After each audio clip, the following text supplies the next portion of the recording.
महाराष्ट्राच्या राजकारणात सध्या मोठा भूकंप झाल्याचं चित्र पाहायला मिळत आहे. मंत्री चंद्रकांत पाटील यांच्यावर गंभीर आरोप होत आहेत आणि या सगळ्या प्रकरणाच्या केंद्रस्थानी आहे एक नाव, भोंदूबाबा अशोक खरात.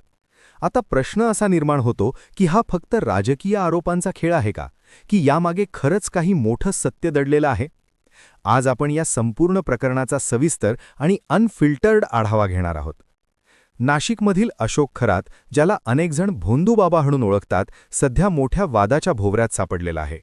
रिपोर्ट्सनुसार राज्यातील अनेक मोठ्या राजकीय नेत्यांशी त्याचे संबंध असल्याचे आरोप समोर आले आहेत आणि या यादीत आता मंत्री चंद्रकांत पाटील यांचं नाव जोडल्यामुळे हा वाद आणखी चिघळला आहे. सर्वात महत्त्वाची गोष्ट म्हणजे खरातच्या आश्रमासाठी राज्य सरकारकडून तब्बल 1.5 कोटी रुपयांचा निधी मंजूर करण्यात आल्याची माहिती समोर आली आहे. हा निधी पर्यटन मंत्रालय आणि सार्वजनिक बांधकाम विभागामार्फत देण्यात आल्याचं सांगितलं जात आहे. त्यामुळे आता प्रश्न उपस्थित होतो की हा निधी योग्य कारणासाठी देण्यात आला होता का, की त्यामागे काही वेगळं राजकारण होतं? या प्रकरणात शिवसेना युबीटीचे नेते रवींद्र धंगेकर यांनी थेट आक्रमक भूमिका घेतली आहे. त्यांनी सोशल मीडियावर पोस्ट करत गंभीर आरोप केले आहेत की चंद्रकांत पाटील यांचे अशोक खरातसोबत जवळचे संबंध होते. त्यांच्या म्हणण्यानुसार भोंदूबाबा खरातची हुजरी करण्यात चंद्रकांत दादा कधीच मागे नव्हते. इतकंच नाही तर त्यांनी या संपूर्ण प्रकरणाची सखोल चौकशी व्हावी अशी मागणी करत थेट चंद्रकांत पाटील यांच्या राजीनाम्याची मागणी केली आहे. त्यामुळे हा मुद्दा आता फक्त आरोप प्रत्यारोपांपुरता मर्यादित राहिलेला नाही, तर तो राजकीय संघर्षात रूपांतरित झाला आहे. दरम्यान काँग्रेसचे प्रदेशाध्यक्ष हर्षवर्धन सपकाळ यांनीही या प्रकरणात उडी घेतली आहे आणि त्यांनी आणखी गंभीर आरोप केले आहेत.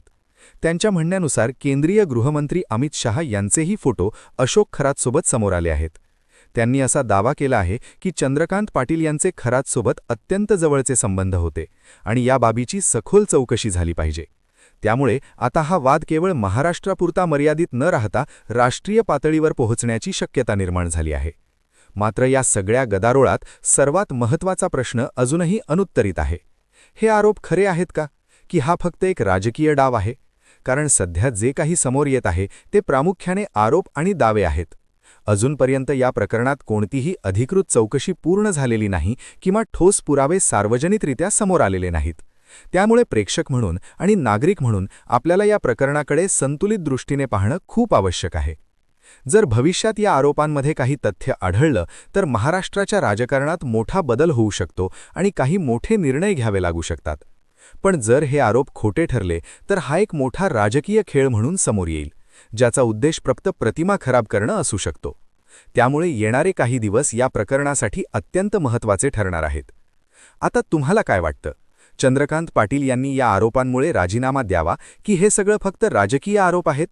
तुमचं मत आम्हाला कमेंटमध्ये नक्की सांगा आणि अशाच प्रकारच्या अनफिल्टर्ड आणि सखोल राजकीय विश्लेषणासाठी आमच्या राजकारण अनफिल्टर्ड चॅनलला सबस्क्राईब करा, व्हिडिओला लाईक करा आणि तुमच्या मित्रांसोबत शेअर करायला विसरू नका.